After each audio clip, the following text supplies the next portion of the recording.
지내는 국민 여러분 안녕하십니까. MB 인사 올려있습니다. 국민 여러분, 항상 느끼는 거지만은 세월 참 빠릅니다. 그 중에서도 이번 주는 참 벨스럽게 더 빠르지 않았느냐, 그런 생각을 하게 됩니다. 뉴스공장 600만 청취자가 사랑하는 이 뉴스공장이 이렇게 제대로 돌아갔던 적이 있었나, 저는 그런 생각을 합니다. 하루하루가 아쉽습니다. 안정된 진행, 균형 있는 시각, 극하고 출연자에 대한 어떤 배려, 인간적인 그런 이 모든 것이 아우러진 완벽한 프로, 바로 그 털만한 인간이 없었기에 가능하지 않았나 하는 생각하는데, 근데 이게 이번 주로 끝난다고 생각하니까 큰일 났네. 큰일 났어. 그래, 큰일 났어. 큰일 났다. 큰일 났어. 너는 뭐 딴 멘트 없나? 어디 맨 같은 소리를 해. 필터 넣어주는 게 아까워. 아니, 뭐 다른 인터뷰를 해야 나오지. 나도 하고 싶어서 하나. 우린 식상해지면 끝이야. 진짜 그야말로 다 죽는 거야. 큰일 났네. 이거 식상하면 다 죽어. 좀 다른 거 좀 하자니까. 얘기하는데 뭐 끊고 말이야. 큰일 그렇기 때문에 김어주의만 안 오면은 이 방송. 안녕하세요. 공장장 권한대행입니다. 16년 전 일어났던 드들강 살인사건의 범인에게 무기징역이 선고됐습니다. 미궁으로 빠질 뻔한 사건을 해결할 수 있었던 것은 수사를 뒷받침해준 원로 법의학자 이정균 교수의 집념 덕분이었습니다. 그는 자신의 피까지 뽑아 실험을 반복했고 여고생과 그 부모의 한을 풀어주었습니다. 조선시대에 쓰였던 법의학서의 이름은 무원록이었습니다. 범죄 피해자에게 원망이 남지 않도록 하라는 뜻이었지요. 법과 원칙, 사회 정의, 그런 말들을 참 많이 듣는 요즘입니다. 그게 뭐 별거 있겠습니까? 평범한 사람들이 세상을 살아가는 동안 억울한 일을 겪고 슬퍼하지 않을 수 있도록 하자는 것, 그것이 바로 법이고 정의 아닐까요? 악마 변호사의 짧은 생각, 양지열이었습니다. 예, 뉴스공장 홍보수석 나오셨죠? 이것만은 알아야 할 아침 뉴스, 이알류의 시사인? 예, 김은지입니다. 예, 안녕하세요. 네, 안녕하세요. 안녕 못하신 분이 있는 것 같아요, 오늘. 아직까지도 조사를 받고 있는. 그렇죠. 네, 이재용 그런데요. 부회장이 예. 아직도 안 나오고 있다면서요? 예, 그렇습니다. 어제 아침 9시 반에 이 특검으로 출석해서요, 아직까지 나왔다는 소식이 나오지 않고 있습니다. 그러니까 22시간가량 거의 조사를 받고 있다고 봐야 될 텐데요. 야. 밤샘 조사인 거죠. 본인 동의를 받아서 하기 때문에, 물론 뭐 위법한 건 아니지만, 참 유례가 없는, 기억이 안 날 정도의 수사인 것 같습니다. 보통 19시간, 10몇 시간 이런 뉴스는 많이 봤어도 조금만 있으면 이제 한 2시간 조금 넘어가면 이제 꼬박반 하루를 넘기는 예. 셈이잖아요. 뭘 그렇게 집중 추궁을 하고 있는 거예요, 특검이? 예, 지금 알려져 있다시피요, 이 뇌물죄와 관련된 부분입니다. 이 2015년 7월 25일에 박 대통령 독대 당시에요, 이 어떤 이야기가 주고받아졌는지에 대한 부분들을 집중적으로 추궁하고 있다라는 건데요. 이 삼성과 이재용 부회장은 이 수백억 원대 자금이 최순실 씨 쪽에 전달된 것은 인정하고 있습니다. 다만 대가성을 두고요, 첨예하게 대립하고 있다라는 건데요. 이 박영수 특별검사팀은 뇌물 공여, 위증 등의 사유로 이재용 이 부회장의 신병을 확보한 뒤에 이 수사를 본격화하겠다라는 방침도 밝혔다고 오늘 아침 언론 보도에 나오고 있습니다. 근데 그 대가성이라고 하는 게 결국에는 이제 승계 작업, 삼성물산과 제일모직의 합병 문제, 거기 걸려 있는 게 이재용 부회장은 삼성을 받는 거지만 국민들 입장에서는 국민연금이 거기 걸려 있었던 거잖아요. 예. 그게 대가라는 거 아니에요, 사실은. 야, 그런 부분들이 그렇기 때문에 이제 특검에서도 이 국민 여러분들의 워낙에 이해관계 내지는 정말 분노할 수도 있는 그런 사안이라서 집중 추궁을 하는 것 같은데, 계속해서 어떤 입장인 거예요, 지금은? 그게 결국 밝혀진다면 뇌물이라는 거죠? 예, 그렇습니다. 이 뇌물죄가 핵심으로 이게 밝혀져야 될 부분일 텐데요. 이 뇌물죄가 성립이 돼야지 이 박 대통령에게까지 이 혐의가 올라갈 수 있다라고 이 특검은 판단하고 있는 것 같습니다. 예. 아마 지금 삼성을 이렇게까지 이재용 부회장을 집중 추궁할 수 있는 거는 갑자기 변호사로서 든 생각인데, 지금 현직 검찰들이 아니잖아요. 네, 특검들이. 그렇죠. 예. 이미 자신의 어떤 자리를 잡고 있는 분들이 들어가서 수사를 하니까, 이런 말 꺼내는 이유가 과거에 삼성만 수사를 하고 나면 희한하게 또 삼성으로 취업들을 하셨던 그런 예, 전력들이 좀 그랬죠. 있죠. 예. 이번엔 그런 일이 없을 것 같은데, 그나저나 이재용 부회장 식사는 하고 하고 있는 거겠죠, 수사? 예, 뭐 이 야간 조사 이후의 식사 사항까지는 제가 취재를 하지 못했는데요. 어제 점심은 6,000원 정도의 도시락과 저녁은 짜장면을 먹었다라는 게 이 특검의 이 풀이었습니다. 이 기자들한테 브리핑을 해준 건데요. 예. 예. 이게 재벌회장들이 가끔 들어가서 수사를 받으면 어디서 뭘 시켜 먹었다라는 것까지 뉴스에 나올 만큼 그만큼 국민들의 관심이 집중되어 있는 사안이라는 거, 뭐 뭘 먹었냐가 중요한 게 아니라 그거를 특검도 잘 알고 있을 것이고 이재용 부회장도 더 이상 시간 끌지 말고 털어놔야 될 게 있으면 털어놨으면 좋겠습니다. 결국 또 이재용 부회장 관련 얘기가 다음에도 나오겠죠? 예, 그렇습니다. 이 대통령이 이재용 부회장을 세 번째 만나는 자리에서 이 최순실 씨의 민원을 직접적으로 전달했다라는 이 보도인데요. 어제 JTBC가 보도했습니다. 이재용 부회장과 박 대통령은 총 3번에 걸쳐 만나는데요. 2차 독대인 이틀 전 2015년 7월 23일에 최순실 씨가 독일에서 갑자기 귀국을 한다고 합니다. 그리고 나서는 최 씨가요. 승마, 동계스포츠영재센터, 미르 K스포츠재단이라는 단어를 쓴 쪽지를요 만들었다고 하는데요. 특검에 따르면 최 씨가 이 메모를 박 대통령에게 건넸고 다시 대통령은요 2차 독대 자리에서 이것을 집중적으로 전달했다라는 겁니다. 지금 많이 받고 있는 의혹처럼 결국은 최순실 씨가 자기가 재단이나 이런 부분들 뭐 이 경우에는 재단이 문제가 아니라 아예 직접적으로 지원을 받기 위해서 모든 계획을 짰고 그거를 박 대통령이 정말 영업사원처럼 가서 만났다. 라는 그런 의혹을 받고 있는 상황인 거죠. 예, 뭐 그런 구체적인 부분들을 특검이 확인했다라고 하는 건데요. 뿐만 아니라 이 3번째 독대도 2016년 2월에 있었는데 그때도 동계스포츠영재센터와 관련된 기획서를 장시호 씨가 만들었고 그것이 최순실에게 전달되어서 다시 대통령, 이재용 이렇게까지 간다라는 겁니다. 이건 아마 장시호 씨가 직접 특검에 그렇게 얘기를 했다라는 거죠. 그때 아마 윤 전 추행정관을 통해서 그 메모를 전달을 했고 그 메모가 아니라 그건 아예 기획서가 들어간 거였죠. 그렇습니다. 아니 그러면 이재용 부회장 입장에서는 그런 정도 기획서를 직접적으로 받게 되면 이거는 최순실 씨라는 사람하고 박근혜 대통령하고 결국에는 한 몸이구나. 네. 이거는 내가 피해 나갈 수가 없겠구나.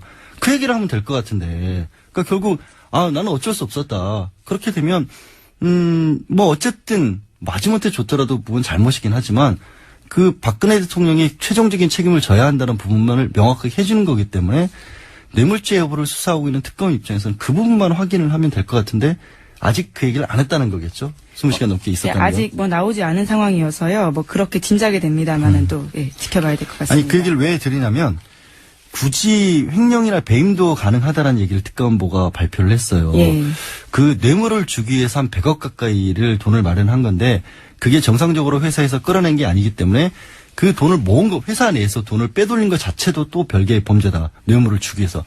이렇게 강력하게 삼성을 압박하는 이유가 그거거든요, 결국에는. 당신들이 피해자가 아니라면은 당신들이 다 책임져야 한다라는 거를 메시지를 주는 거거든요. 그게 결국 말씀드린 것처럼 박근혜 대통령이 최순실이 받은 게 아니라 사실은 두 사람이 다 같은 사람인 거다라는 거를 입증하기 위한 거죠. 거기에 관련된 뉴스가 또 있네요. 예, 이 두 사람 그러니까 최순실 씨와 박근혜 대통령이 한 몸처럼 움직였다라는 정황이 또 발견됐다라고 하는 건데요. 두 사람이 경제 공동체로서 어떻게 같이 지냈는지에 대한 특검발 보도입니다.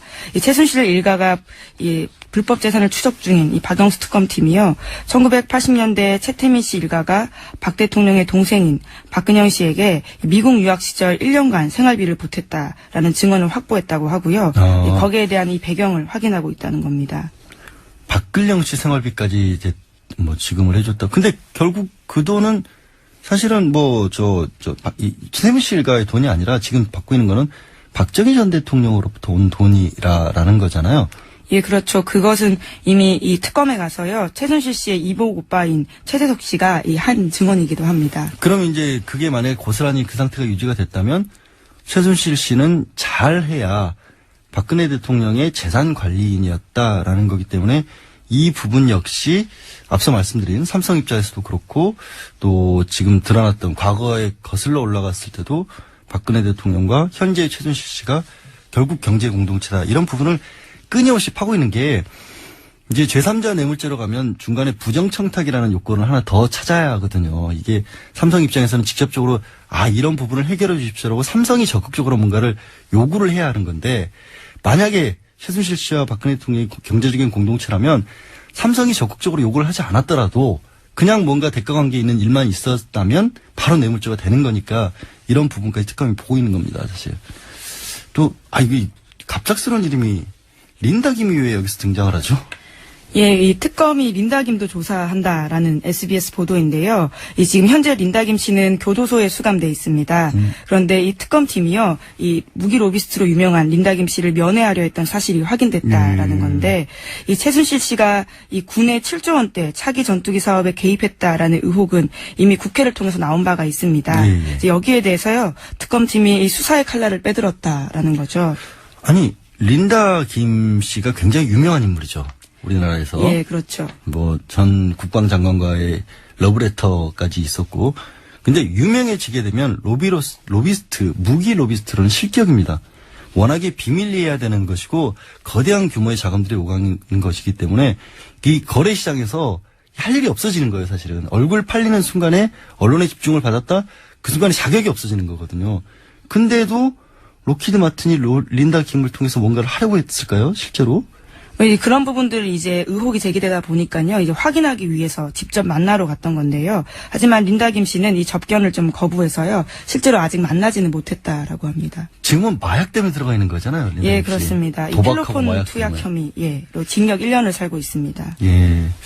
근데 참 로키드 마틴이 이게 사실이면 대단한 게, 우리도 이제 와서야 알게 된 대한민국의 실세를 그들은 알고 접근을 했었을 수 있다라는 거죠. 그 국제적인 무기상들이 얼마나 대단한 존재인지 만약에 사실이라면 또 씁쓸하지만 그걸 확인해 준 그런 일이라고 보겠습니다. 어제 참 건장한 체격 좋은 인물도 저는 괜찮다고 개인적으로 생각을 하는데 그 사람이 이렇게 좀 찌질해 보이는 모습을 보였어요. 네, 이영선 청와대 행정관 말씀하시는 것 같은데요. 예, 그렇습니다. 예, 어제 헌재 4번째 변론 기일에 증인으로 드디어 출석했습니다. 굉장히 기대를 많이 모았는데요. 왜냐하면 박 대통령 가장 가까이에서 그렇죠. 지켜봤던 사람이거든요. 예, 그래서 이영선 행정관에게 국회 쪽 대리인들이 최순실 씨가 청와대에 자주 왔는지 또 어떻게 출입했는지 이런 것들을 물었습니다. 하지만 답변은 하나였는데요. 모로세 기밀 사항이기 때문에 말하기 곤란하다. 그러니까 최순실 씨 태우고 다닌 것도 기밀이고 의상실 간 것도 국가 안보와 연결된 문제고 경호법상 얘기할 수 없다. 그래서 헌법재판관들이 그렇게 그게 무슨 기밀이냐고 이거는 증인으로서 선사하고 그런 얘기를 안 하면 왜 나왔느냐고까지 했는데도 끝까지 입을 다물었어요.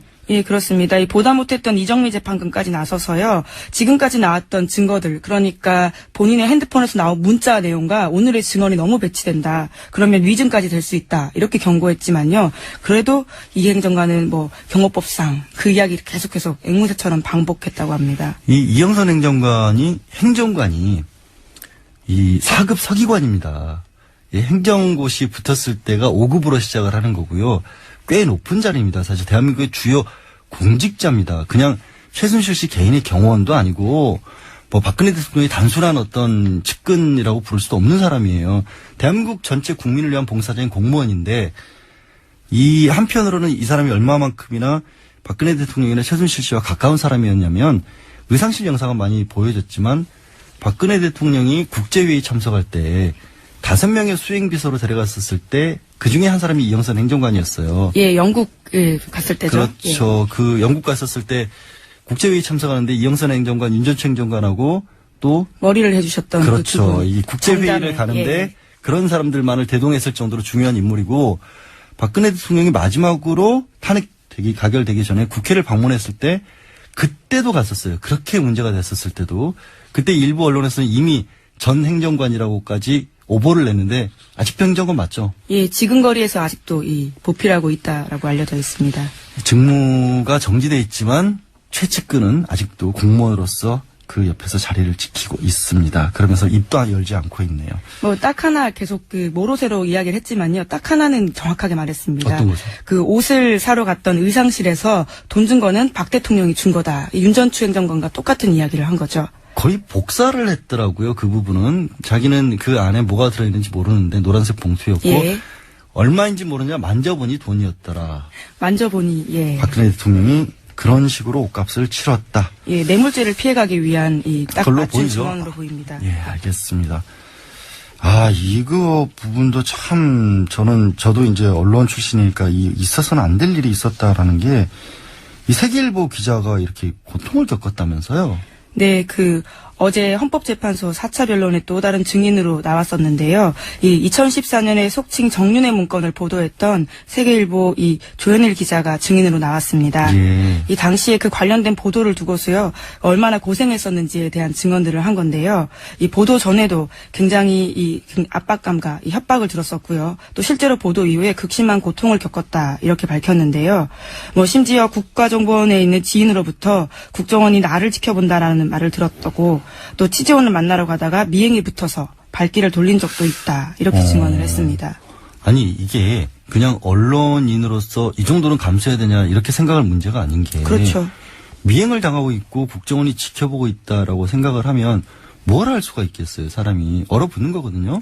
이게 만약에 미행을 한다는 것도 그런 겁니다.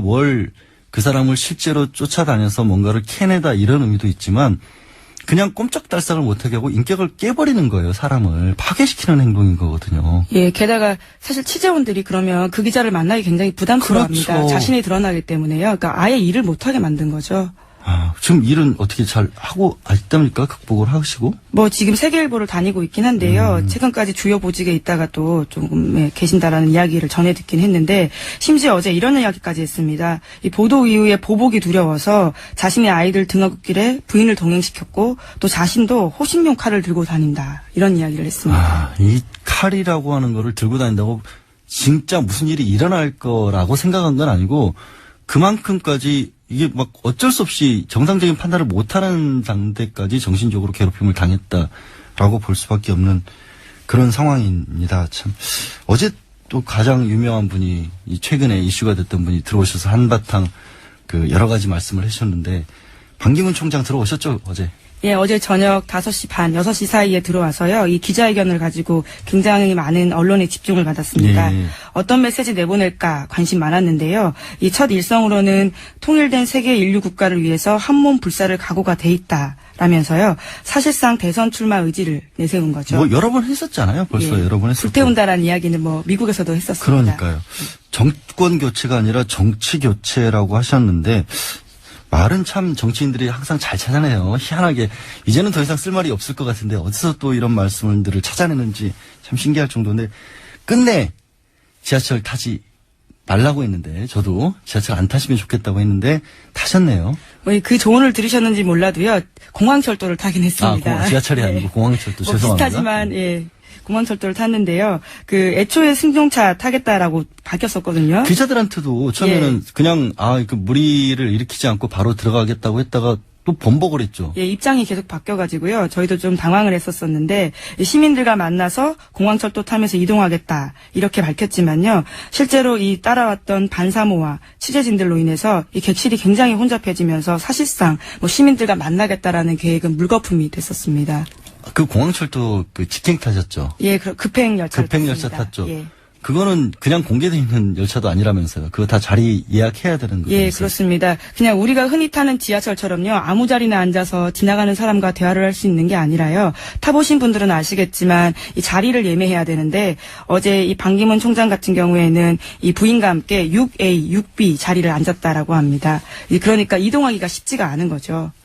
다 자리 지정석이면 기자분들은 옆에 제대로 탔어요? 어떻게 탈 수도 없었겠는데, 그러면? 예, 또 이 급행이요, 굉장히 빨리 이 자리가 예매가 됩니다. 그래서 뒤늦게 이게 또 현장에서 상황이 바뀌고 하다 보니까요, 자리를 예매하려고 했는데 예매하지 못한 기자들이 많아서요, 서가지고는 그 근처에서 계속 이 반 총장을 관찰하고 취재하고 이야기를 듣고 하다 보니까 본의 아니게 시민분들께 좀 이 혼선을 기자들도 조금 끼쳐드린 면들이 있죠. 아니, 기자들이야 어쩔 수 없는 건데, 제대로 기자들조차도 제대로 만나지 못했던 자리에 굳이 공항철도를 타고 오셨던 거는 왜인지 모르겠습니다. 측근들, 그러니까 주변 사람들도 만류를 했었다라고 주변 분들이 아예 얘기를 하더라고요. 그거 안 했으면 좋겠다고 했는데 어쩔 수 없이 반기문 전 총장이 고집을 하셔서 할 수밖에 없었다라고 하고, 이것도 굉장히 마음에 걸리더라고요. 이 노승일 부장이 또 불이익을 입었다라는 뉴스가 나왔어요. 네, 그렇습니다. 어제 K스포츠 재단에 경찰까지 출동하는 이 혼란이 있었었는데요. 이 정동춘 이사장이 어제부로 임기가 끝났습니다. 이제 그런데요, 임기 끝나기 직전에 이 보복성 인사를 단행해서요, 이에 대해서 재단 쪽이 업무방해했다라면서 신고를 해서 경찰이 온 건데요. 이 정동춘 이사장이 임기 마지막 날 자신의 직권으로요, 노승일 부장 징계에 이어서 이 자신의 반대파인 김필승 이사를 보직 해임하고 또 자신과 가까운 간부 2명을 또 좋은 자리에 줬다라고 합니다. 그래서 직원들이 이 보복성 인사 아니냐 이렇게 반발하고 있는 상황입니다. 아, 이 내부 고발자지 않습니까? 내부 고발자들을 잘 보호를 해줘야 대한민국이 훨씬 더 건강한 사회가 될 수 있을 텐데요. 자, 오늘 뉴스 여기까지 마치고요. 오늘 저랑은 마지막이시네요. 공장장이 구박하더라도 화이팅 합시다. 예, 파이팅입니다. 네, 고맙습니다. 지금까지 시사인의 김은지 기자였습니다.